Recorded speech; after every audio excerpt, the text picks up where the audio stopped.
Hey everybody, how's it going? So today's story is about voter apathy in the political system where I live. So this says from The Gothamist, New York City voter turnout hits a record low for a mayoral election.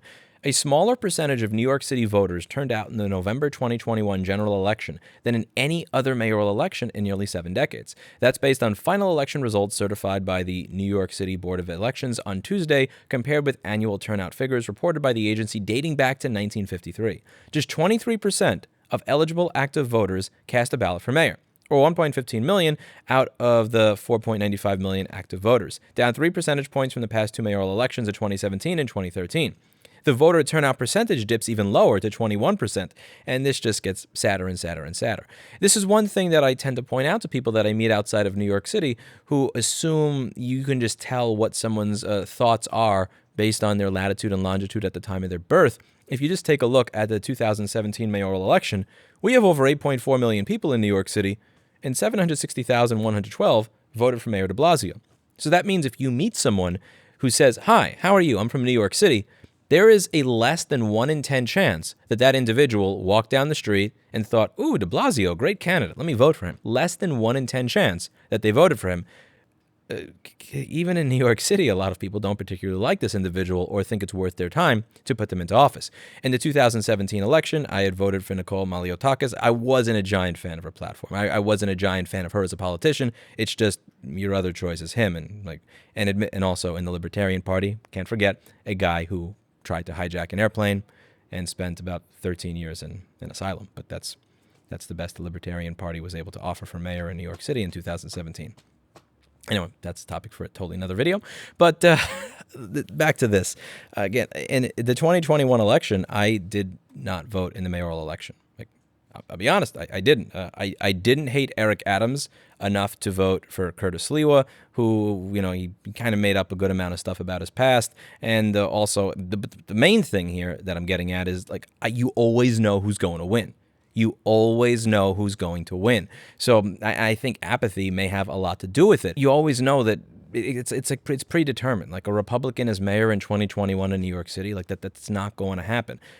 Then the numbers are skewed to the point where it's not going to happen. So for me to take time off of work, to not fix a motherboard, to not answer fresh desk tickets, to not speak with a lobbyist, to not pet my cat, so that I can vote for a candidate when I know this candidate will win regardless of if I vote, guaranteed.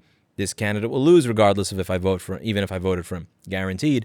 It's just, I think a lot of people may just see it as, what's the point when you get to that particular point where you always know who's going to win, which is what you have in many cities around the United States at this point. It's a foregone conclusion, and I think you can also combine that with a sense of general apathy that who the mayor is not going to affect my personal life. It's not going to affect me in a tangible way. And I think a lot of people just have that idea that, that quote, they're all corrupt, there's no point, why bother?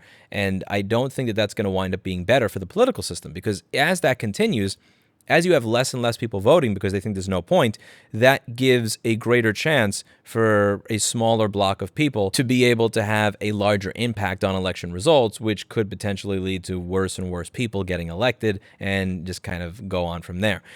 Even though I think apathy may have something to do with it, because you kind of always know who's going to win, I could potentially be wrong there, because as this same article says, when you go to the presidential election, you had a lot more participation. So it says over here, in 2020, more than 3 million New York City voters cast their ballots in the presidential contest. That's 55% of all registered voters, or 62% of active registered voters. And admittedly there, it's kind of the same idea. In New York, when you're voting for the president in New York City, if you're voting for a Republican, you're just kind of wasting your time even walking to the polls, because they're never going to win. The Democrat is going to win. So I think that may kind of cut against my theory that people are not voting because you always know who's going to win.